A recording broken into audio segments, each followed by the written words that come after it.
Hello, everybody. It's game day, and welcome to the PHLY Eagles Pre-Game Show. Bo Wolf and Jamie Lynch. We are about 45 minutes away from the Week 3 matchup between the Eagles and the Bucs. Jamie, I think this is something of an early test, sort of a measuring stick game for the Eagles, as really as wild as the first 3 weeks of the season have been, as poorly as the Eagles have played at times. They have a chance right now to win this game and be just one of 3 undefeated teams in the NFL. Yeah, that's pretty wild. The Bucs also have that same opportunity, which I don't think anyone would have predicted before the year. Baker Mayfield's getting a lot of love tossed his way. I would love to see that discussion absolutely crushed tonight, because I do think one of the keys to the game here, like the Eagles' defense has been really close in the 2 games at getting, they've been getting pressure. They haven't been equating them into sacks. So hopefully that tonight's a night where they can kind of, string that all together finally. But yeah, they can be the only team from the NFC East to win this weekend. As we saw yesterday, some good things happen for the NFC East standings. So hopefully the Eagles Johnny Gannon's getting it done. Yeah, our old friend, John Gannon. But that was a wild game, and, the Giants and Commanders both went down as well. So the Eagles can get themselves a nice little game of cushion here in the NFC East if they can just do the job tonight. And they have had this long layoff to prepare for this game, and so I think it will be a good test of whether this team can sort of flip a switch, whether they do have the upside on offense that they had last season, or whether this is going to be something that we're going to have to be a little bit more concerned about over the course of the season. We'll talk about all of that. We will get to some of the matchups we're paying attention to, our favorite bets in this game. We're going to talk to Zach Burman live from Raymond James Stadium. But let's talk about the inactives first, Jamie, and a few interesting notes here. Now the Eagles are getting back James Bradberry, and they're getting back Kenny Gainwell. They will be without Quez Watkins, who was injured, Boston Scott, who has a concussion, Mario Goodrich, who stepped in as the nickel for Avonte Maddox last week. He is inactive in this game, and that means that I think the expectation is that it's going to be James Bradberry primarily in the slot with Josh Jobe playing on the outside when they're in nickel. We might see a little bit of Sidney Brown there as well, maybe even Eli Ricks, but I think this is going to be James Bradberry's show, and it's an interesting test for a guy who I think some people believe is like the smartest player on the Eagles defense, and so you trust that he can do this, but it is not something that he has done much in the past, and it's not really like the physical description of him that you might expect as a nickel corner. Yeah, Eli Ricks and Josh Jobe really have opportunities here to win themselves some serious playing time, especially if Bradberry plays well in that position tonight.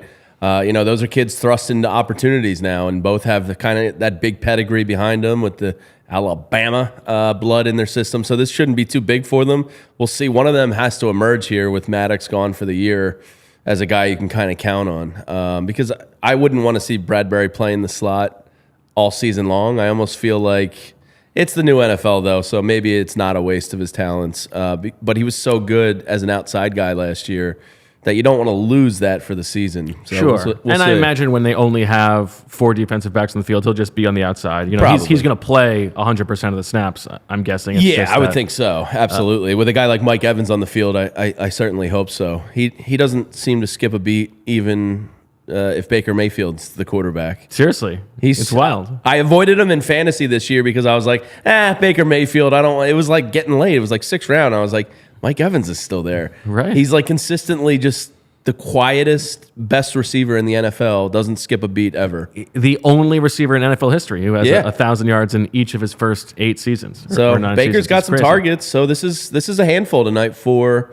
the secondary unit. They're probably going to be one of the storylines of the game here. I think that's probably right. Also making his NFL debut tonight, Jamie, Devon Allen, who is like, I know that he is sort of like a a curiosity for Eagles fans. He's very fast. I know that. He's super fast. He's 28 years old, and he is obviously an Olympian, that 110-meter hurdles that he's so good at. My guess is he's mostly just going to be a gunner in this game. Having watched him over the summer, the past 2 seasons, he is like, he could be an elite gunner. I think it's like an unbelievable skill of his. I wouldn't be like shocked if he gets like 2 snaps on offense. Yeah. And they give him 1 deep shot. He could be a great distraction ploy. Yeah, exactly. And a guy who, you would imagine yard. the Bucs were not really prepared for. I mean, the speed is legit. The speed is real. And so I think there's a shot there for the Bucs. They're going to be without Carlton Davis, who's their top corner. Didn't play last week. Tristan McCollum's brother, Zion McCollum, will be their replacement there. And then their first-round pick, Kalijah Cansey, the defensive tackle, he is also not playing in this game, but they will have Vita Vea and they will have Devin White. Back to Devin Allen for a second. I have a little stat here for you. So Devin Allen making his NFL debut at 28. He is the 6th Eagle to make his NFL debut this century who is at least 28 years old, which I feel like an older guy is kind of nice. Danny Watkins has got to be one of them, right? Danny Watkins is on that list. Yeah. Obviously. He was 27. Dallas Reynolds is on that list. Okay. You've got 2 Australian punters, Aaron Sipos and Sav Rocca. Sav Rocca, how could you Sav forget? was 34 when he made his debut. And then here's the other one for you. This is one who I would not have remembered. After your heart, I think. Jamie Reeder. 2001 fullback. Don't even remember. And I share a namesake with the guy. Yeah, I don't even remember him. Wow. Neither do I. And so a real... So look at that. The Eagles, they're not ageist. They give everybody a chance. Yeah, although I feel like they learned a lesson that they probably should have from the Danny Watkins. I would think so with that one, yeah. All right, as we wait to hear from Zach at Raymond James Stadium, I'm sure he's gobbling up his last bit of Bananas Foster. What is your sort of expectation for Jalen Hurts tonight, Jamie? I know that he has been up and down the first 2 weeks. He has been a little bit defensive of the idea that, we've got 2 wins. I thought that's all we cared about. All of a sudden, you're criticizing me, but at the same time, I thought the standard was the standard. Yeah, I mean, he is right. Win is what matters, but there is, there's pretty points in the NFL, and the Dolphins yesterday showed that. You see a dynamic offense like that take off, and it's like, wow, it's not the second week of the NFL for them, or the third week, I guess I should say. So some teams, look the part early on. Some teams have not. I don't think the Eagles have looked up to par yet. I think part of that is the way defenses are now playing them. They're taking away the bread and butter of the Eagles, which was kind of that Jalen Hurts, RPO, PRO, whatever hybrid they were running there. And, that's not necessarily there for them. I think what you saw last week was a credit to Brian Johnson for shifting up the offense and going to the ground and pounding it, and it was working, so stick with it. It'll be interesting tonight to see, because there's no doubt about it, they want to get that offense going downfield. It'll be interesting to see how they start tonight. Do they establish the run to set up the pass, or do they just say, screw it, let's do what we do and try to get some vertical splash plays? Because Sirianni, we heard him down at the stadium just a little bit ago saying, we know we got to get those splash plays. I do expect the offense to come together tonight. I think Jalen Hurts is going to be... He was not great last game, I think we learn a lot about the Eagles tonight. Because yes, I would agree. There were a lot of, week 1 is weird, right? Yeah, sure. Week 1 is always weird. Week 2, it was a short game. It was a short week. They had 4 days to prepare, all that stuff. Now they have had a chance to settle down. They have had this extra long layoff, this sort of mini bye. They have had the, listening to the noise about, Jalen Hurts gets to hear the complaints about how they're doing. So there's no lack of motivation. I know that Zach wrote about that this is Jalen Hurts going back to the scene of that playoff loss from 2 seasons ago when he played very poorly. And was not good. And Todd Bowles stifled him, right? Yeah. And so there's no lack of motivation. There's no lack of them. They should be prepared, right? And so I think we will learn a lot about them tonight. And I think it's still going to be a tough test because the Todd Bowles defense is good. Sure. They're not going to be able to run on this front like they did against the Vikings last week. Vita Vea is very good. That was a lot of V's. Yeah. That was a lot of V's there. Yeah, he's a monster, and he's going to shut down a lot of run defenses almost single-handedly. So it is going to be interesting to see how they attack this offensively tonight. And then the other thing we've seen, and this is something that Nick Sirianni was asked about a lot this week, but those first 2 weeks, there was a lot of that sort of drop 8 coverage, right? Mm-hmm. The defenses did not want to allow Jalen Hurts to... Yeah, only rushing 3 sometimes. Right, to beat them deep. And so in week 1, that happened, that worked. Last week, they got a couple deep plays to DeVonta Smith. That is not necessarily Todd Bowles' MO, but I would imagine that he's going to throw it out a few times in this game just to sort of see if Jalen Hurts has picked up anything. It requires patience, but it also requires a willingness to throw the ball into tighter windows that I don't think that Jalen had those first 2 weeks. And so it'll be an interesting test tonight. Yeah, it will be. The book is out kind of through 2 weeks here. We'll see if Todd Bowles, takes something from what Belichick rolled out there week 1 and it went into his disciple week 2. And now it's Todd Bowles, who's another really good defensive coordinator. We'll see if he just takes the script and runs with it. But Jalen's got to be sharp tonight. He's got to make the right reads, and we'll talk to Zach about it here in a second. But I still want to see Dallas Goedert in the passing attack. Who? Yeah, I don't know what's going on there. Hopefully, that's something we see a little bit of tonight because he can be a pretty nice asset for this offense. And this is, frankly, a matchup where the Bucs are very good in the middle of the field on defense with Devon White and Levante David. They're pretty good at safety, too, with Antoine Winfield. So we'll see if the Eagles can get Dallas Goedert involved. Yeah, and Jack Barrett, too. They have a pretty good linebacking core. Those are 3 players right there. All right, let's turn our attention to Florida, where we have Zach Burman himself from the press box, a big smile on his face indicating that somewhere he can smell the waft of bananas being burned in sugar. Zach, first of all, you look great. How are you? Doing well. Great to see you guys.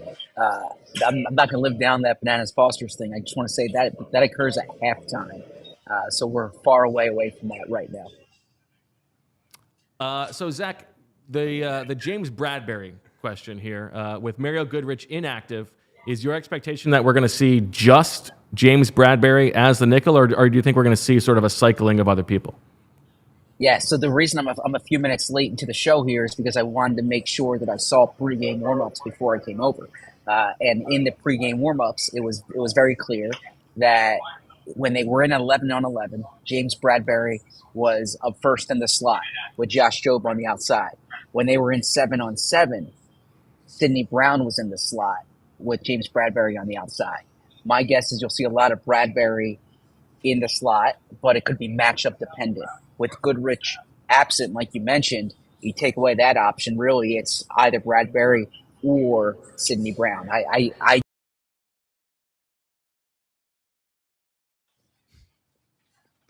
We're having a bit of an audio issue for a second here, but we got the gist of what you were saying there, Zach. Yeah, I was curious why you weren't so responsive to this great information I was providing. I see you guys looking all over the place. I'm saying, man, this James Bradberry news really isn't compelling to you.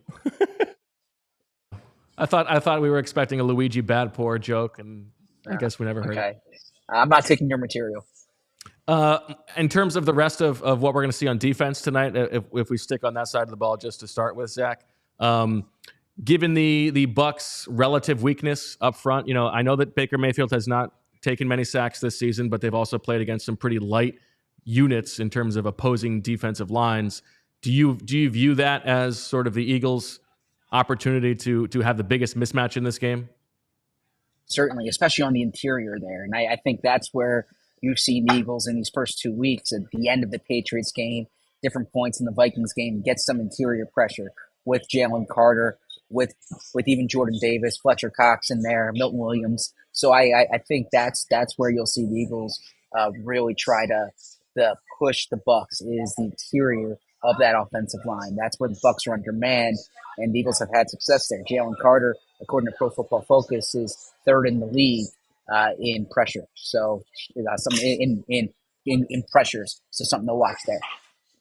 Zach, on the other side of the ball, Bo and I were just watching Sirianni pregame on ESPN, and he was very non-committal about the starting running back, and I do that in quotes. DeAndre Swift, obviously, after last week's performance, everybody would think is the lead back now, and it's his job to lose more or less. But Nick Sirianni didn't talk that way. Is there any belief as to what this running back rotation is, or is it truly just going to be a ride the hot hand situation? Yeah, I really think it's the latter there, Jamie. I do think Swift is going to be atop the rotation, but this is not going to be like last season when Miles Sanders was getting 250 carries. This is going to be a situation where you'll continue seeing them rotate these guys. They like Gainwell, they trust him in obviously hurry-up situations. That's where he's played well. So I still think you'll continue to see Kenny Gainwell. Have to ask because you commented on us looking around. It seems like your eyes are darting around a little bit. What's the who's trying to get you off your game there?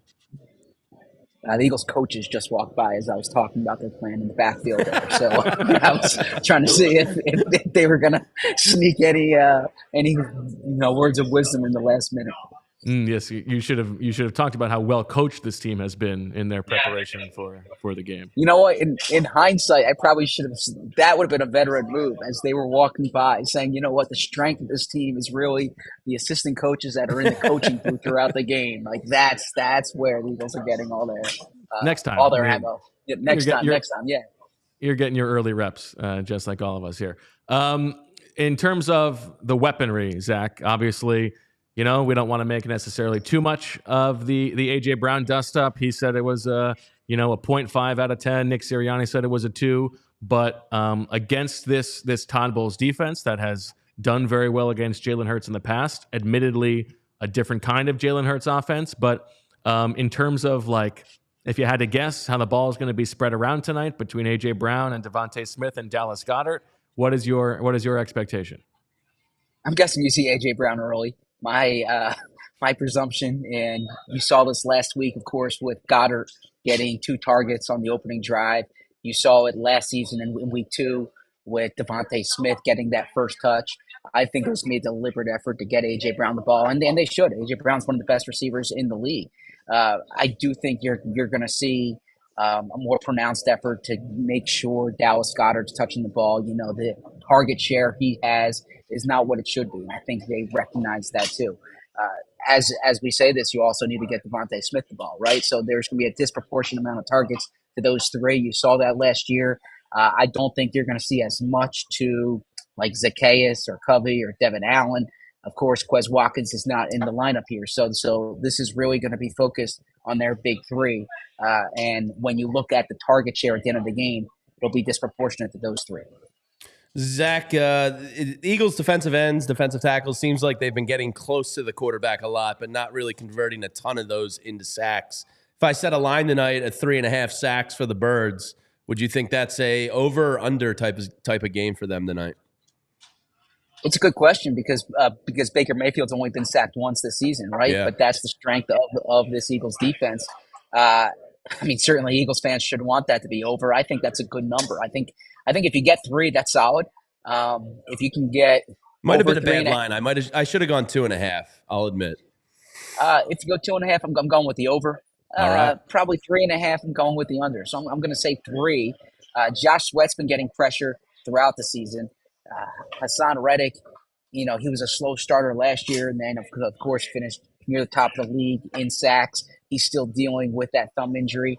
I wouldn't be worried about Reddick, but when he starts taking off, that's when things change. The other thing too is that they haven't been playing with these huge leads like they did last year. Now in the Vikings game last week, you saw that some, but it wasn't like last year, fourth quarters of games they were nursing these double-digit leads basically every game, and that's really when you can pin your ears back to use that expression that they like to use. So I think that 3 would be a good number to shoot for, but Baker Mayfield gets rid of the ball quickly, and I got to imagine that's going to be their game plan tonight. All right, I'm going to give you a line, Zach, on the other side of the ball. Over under 1.5 offensive snaps for Devon Allen. Of course, Devon Allen playing his first career game at age 28. I am going with over. And slightly over. Let's go with like 5 snaps for Devon Allen on offense. Give them some speed. on the side of the field, give the top guys a blow. I think you are going to see Britton Covey a bit on offense too. That's something I would pay attention to as well. Interesting. What is the last thing, Zach? Because we see we've got a couple of people in the chat. At least one who is down there in the stadium says lots of Eagles green. Are we expecting an Eagles heavy crowd tonight? Yeah, I'm glad you asked that. I've been around Tampa a bit during the past 24 hours, and man, there's I'd like Eagles to get to that everywhere. in the post game show, but there are Eagles fans everywhere, and the Kelly green jerseys makes it even more distinctive than it was in the past. Right? You always see Eagles fans when you travel. This is my 12th year following the team, and you're always seeing Eagles fans on the planes, Eagles fans out to restaurants. But those Kelly green jerseys were everywhere down here in Tampa. This crowd's going to be a heavy Eagles crowd. This is my fifth time or sixth time covering an Eagles game here. It's my eighth time at the stadium, sixth time covering an Eagles game here, and every time huge Eagles contingent. And I imagine that being the case tonight. So I would expect when you're watching on TV to hear Eagles chants. But those people in the chat, they're absolutely right. I mean, this is I got a great Cuban sandwich yesterday. The spot I looked up, it was loaded with Eagles fans there. I was out doing some work today at a coffee shop. Eagles fans everywhere. So this is Philly fans really tried to enjoy this trip down to Tampa. Yeah, I know there's a huge group of expats down there in Tampa-delphia, so I would think it's a borderline home field advantage tonight, and that's got to be a pretty awful feeling if you're a Bucs fan. That's typically how the games in Florida and California have been. Yeah. I like Zach. I appreciate the way that you tell us how many times you've been there, but in a question voice, as if we know better than you do, like as if we're in position to correct you. No, this is actually your sixth time there for an Eagles. You're forgetting about 2019, Zach. No, well, because as I'm going on, as I'm going through my head, there was an ACC championship down here between Virginia Tech and Boston College that I covered. There was a Syracuse University of South Florida game that I covered. So if I take those out of the equation and just focus on the Eagles games, I saw Nick Foles' first win in this stadium, first win with the Eagles. I've seen some bad Eagles losses here, including the last time I was here. So it should be a good game, 2-2-0 teams. They may as well name the press box after you at this point. Well, I wouldn't say that. That's a stretch. All right, the last real question for you, Zach, while we have you. Given everything that happened yesterday, obviously the Cowboys losing to your boy, Jonathan Gannon, and I imagine part of the reason that you were out in Tampa was to take that victory lap over the entire Gannon discussion. But if the Eagles win this game, they will be one of only two undefeated teams in the NFC. Obviously, you have to see how this game plays out, but let's say that they win this game. Are you feeling, any better necessarily about the arc of the season and where the Eagles stand than you did, 4 days ago? No, probably the same. Now, I do think you need to get the wins when you can get them. And, they have a stretch in the season starting in October through November where, the Eagles are top six in Super Bowl odds this year. The other five teams, they play they play every one of those teams during that stretch, right? So this schedule is unforgiving, and this is going to be a tough game tonight. But, when you're favored to win, you want to pick up these wins where you can get them. So it doesn't change the way I view it. Like if they lose tonight, I don't think there's much angst unless there's an injury. But if you can collect a win tonight and be 3-0 going into Washington, that's huge for them. Yeah, Zach, I'm curious, a general Burman philosophy here. Do you believe in style points early in the year? Because the Dolphins are kind of the talk of the NFL right now, obviously, after putting up 70 points. Eagles are kind of on the opposite side of that, at least for what expectations were. Do you buy style points, or is Jalen Hurts right? Like, a win is a win. We're 2-0. Let's move on to the Bucs. I think this is a nice jacket, so I definitely. I was going to say, look at that collar. A man with that well starched of a collar must believe in style points to some degree. Yeah. So no, I mean, when you pick up your head in January, February, you don't care what the margin of defeat was in a game in September. But I do think this is where you really start to see kind of if the team's playing that well and winning that definitively the way Miami is, you say they're for real, right? I mean, I think margin of victory is it's an underrated stat, because I do think point differential over the course of the season really shows the best teams, and so when you're winning by that margin, that does speak a lot to me. So I do buy style points some. It doesn't change anything in the standings, but I think it shows the strength of the team. Yeah, there's a lot of research about how teams that beat up on bad teams is really an indication of the best team. So we'll see if the Eagles can do that tonight. Not that the Bucs are a bad team, but we'll see if they can play better than they have the first 2 weeks. Zach, we look forward to talking to you in the post-game show. Enjoy those halftime Bananas Foster. Now, is it Bananas Fosters or Banana Foster? I think you got to work out the plurality there, but I think it's Bananas Fosters. Enjoy them anyway. I just thought it was Banana Foster. I didn't know there was any plural in there. I kind of hate bananas. Well, there you go. Well, either way, Zach, we'll talk to you after the game. Enjoy the messy glass at Raymond James Stadium. I look forward to it. Thanks. See you, Zach. All right. Get to our one of my best bets involves an Eagles running back, and I don't really know how to feel. I think it's going to be good. I'm sticking with it. I can't be a coward and bow out now, but this whole running back situation is a little odd to me. All right, but I guess shouldn't be a surprise. Are you going Swift? You must be going Swift. Yeah, I'm going DeAndre Swift over 39.5 yards on DraftKings right now. I like that one. Rushing, not just rushing yards. Yes, okay. 39.5 rushing yards. I think I like that one for you. All right. Yeah. I mean, how is he not the lead back? I think he will be the lead back. You know what I mean? Like, my only question is whether against a Bucs run defense that I think enters this game as number 2 in the league, whether the Eagles just decide to throw the ball a little bit more. But I think if we were betting on who's going to get the most snaps, I think there's no doubt that it should be DeAndre Swift. I think so too. And then the second one, I'm going to go with Baker Mayfield. He was looking a little fat walking into the stadium today. That was an observation from out in the green room. He was looking a little thick. I'm going to go with thick Baker Mayfield to throw an interception in this game. You got to lay minus 135 to get it, but I think he's going to be good for a pivotal turnover tonight. I like that one too, because I imagine that because the Eagles' run defense is so good and the Bucs' offensive line is pretty mediocre, that they're going to have to throw the ball, maybe chasing the game, and Baker's good for a turnover. Yeah, and with Godwin and Evans, it's natural he's going to want to let it rip. I mean, he's kind of a little bit of a showboat, so I think he's going to want to be tested and go out there versus the Eagles' defense. And let's hope, these two, in Bradbury and Slay, that is. Now, did I see that he was walking in wearing was that a Rondé Barber jersey? It was a Rondé Barber jersey. Yeah, so he's being honored tonight by the Buccaneers into their Ring of Honor, which might trigger some Eagles fans. That's like my most painful sports memory as a Ute was Rondé Barber in the game at the Vet. But I respect the hell out of Petty, and I have to kind of hat tip the Bucs on this one. That is a good Petty move by them. I think that's probably fair. Yeah, because if the Eagles did that to somebody, we'd be in a lather.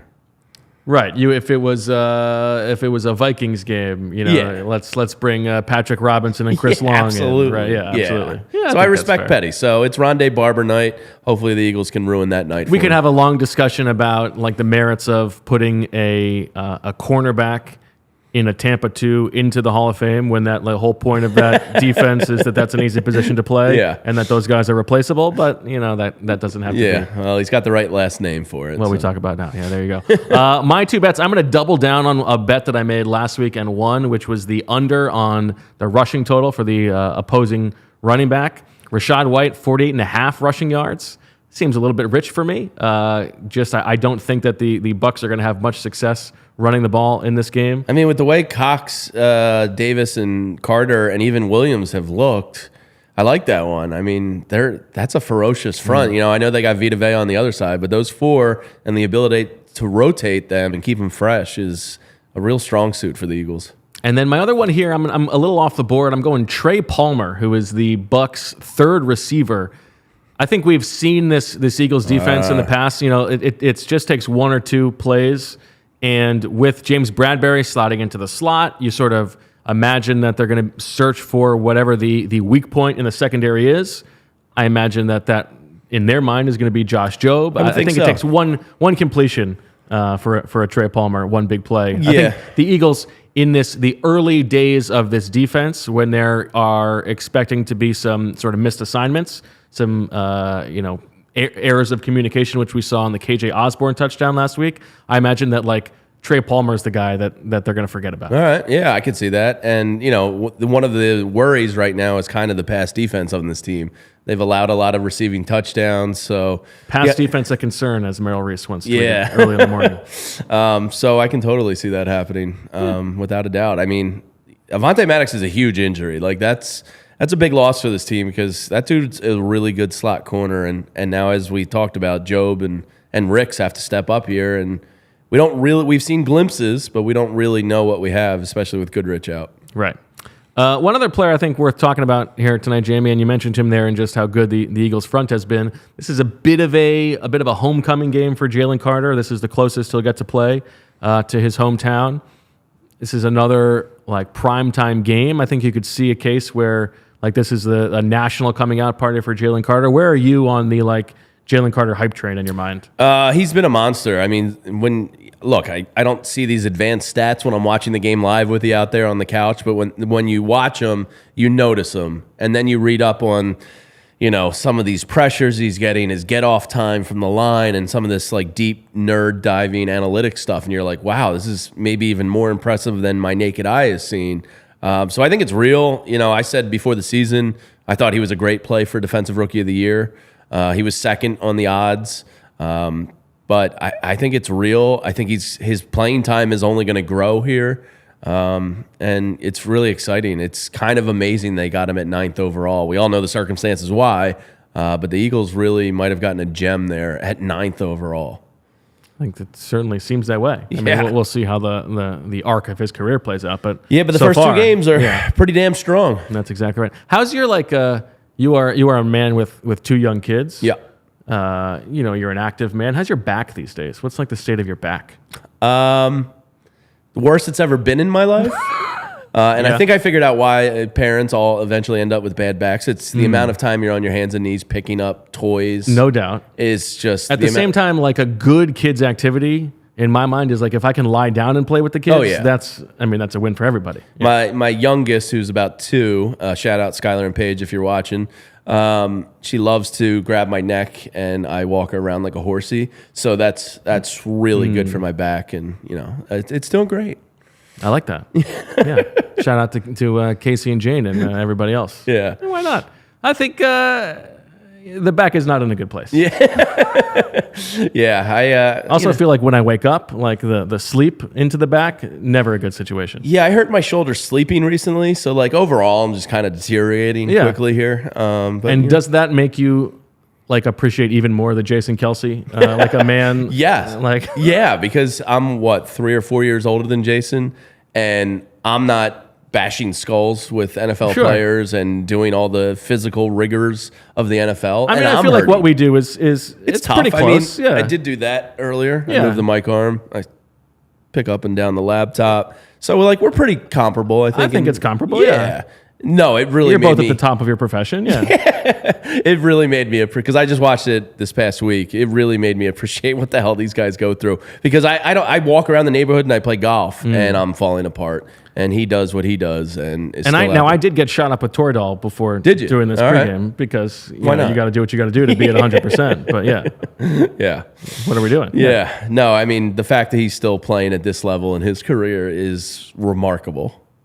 Because he doesn't skip a beat. Actually, one of the interesting matchups, I would imagine Todd Bowles is going to get Vita Vea on top of Cam Jurgens as much as humanly possible tonight, because that is a freakazoid of a man in Vita. So Jurgens still wet behind the ears here. Dicker's undersized. Yeah. And obviously, if you're thinking, let's try to find the weak spot, absolutely. Like that's where it is. Yeah. Yeah, I mean, and Kelsey's going to be tied in. I'm sure they're going to be doubling Vita a lot, but that's one I'm definitely going to be paying attention to here in the game is how much Vita is on Cam Jurgens and what kind of help are they giving him, because he's going to need it. All right. Well, with that in mind, why don't we get to our predictions here, Jamie? All right. I'll let you go first. All right. I'm going to go with the Birds. I think they do look better offensively tonight. I think they're going to crack the 30-point mark. I got the Birds winning 34-24. They end up covering the current 5.5. It was 4.5 earlier today and last night. It's up to 5.5. So I'm going to take the Birds winning by 10 with the cover.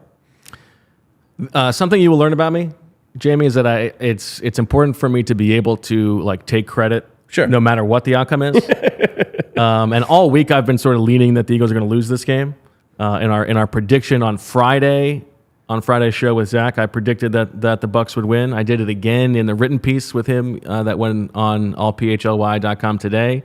The longer that we've gotten here, now I'm starting to feel like the Eagles are going to win this game. And I have no scruples about changing my prediction. Oh, yeah. What it really is it's the Carlton Davis thing. I mean, if he's out, then all of a sudden that changes everything in my mind. And Mario Goodrich not playing means that I think the Eagles have a better chance to win. Yeah, there you go. Makes sense. So I'm going to flip. I'm going to say that I think the Eagles are going to win this game. I think they're going to win 27-20. I think they are going to struggle a little bit on offense. I think that they're going to have to run the ball a little bit more than they might like and might want to in this game. That's good for my DeAndre Swift over. That's good for your DeAndre Swift over. And I do think that they'll try to sort of force feed the ball to A.J. Brown, sometimes successfully. Agree with you there, yeah. I think that the defense has a little bit more upside than we've seen in terms of, like, they've created these big plays, and then over the course of the game, they've given up a lot of yards. But I feel like that has been a little bit game script dependent. And I think if in the thick of things, I think they have some big plays in them. And so give me the Eagles to win this game and also allowing me to, whatever happens, I can say I sort of saw this coming. Yeah. You play both sides of the fence there, and you're always a winner. Yeah. We got a score in this Eagles win? I think 27-20. 27-20, all right. Yeah. The offense is going to be, I really hope post-game show when we're on live, we're talking about a sharp, crisp Jalen Hurts that was, making those right reads, and I really would prefer. I think that is tonight. the best case scenario. Absolutely. Is if the Eagles win this game and Jalen Hurts looks like 2022 Jalen Hurts, all of a sudden you feel great. You've got through these first 3 weeks. You got 3 wins. This is the easier part of the schedule. Nobody else in the NFC. Only the Niners would also be undefeated. You'd feel great. If they win this game by the skin of their teeth and Jalen Hurts still doesn't look great, then I think we're in for another week of hemming and hawing, and this season might just not be as easy as last year, and it's not going to be. I mean, it's a tough bar to meet. He was spectacular last year. I would have liked to have seen a little bit more passing touchdowns, but he kind of makes up for that with the rushing touchdowns. He was spectacular last year. So it's almost natural that there's a minor step back there because of how good he was, but you'd really like to see it start going here. They kind of got like the 2 preseason games out of their way. Hopefully with that 10 days off, like you said, so hopefully this is it. Hopefully we're talking about a positive Jalen Hurts game.